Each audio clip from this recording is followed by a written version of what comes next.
Bir yerga kuzgi chesnok ekkanmiz. Yonida kuzgi sabzi bor, piyoz bor. Suv masalasi bu yil Xudoga shukr yaxshi bo'ldi. O'tgan yili suv tanqis bo'lganida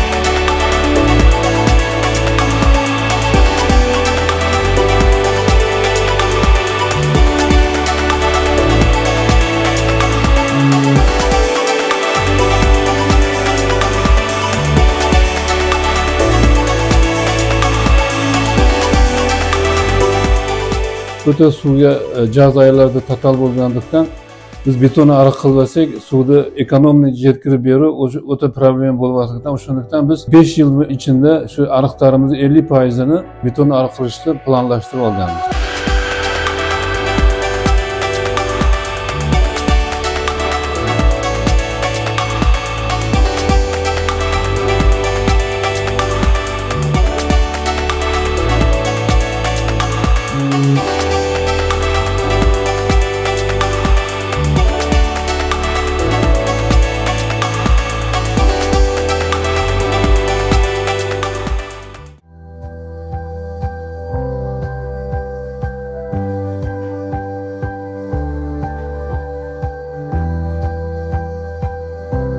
Bazaga tushirib, dehqonlarning to'lovlari bo'yicha, ekadigan ekinlarning turi bo'yicha 2025-yilga ularga tarif qo'yish ishlari ketib o'tadi.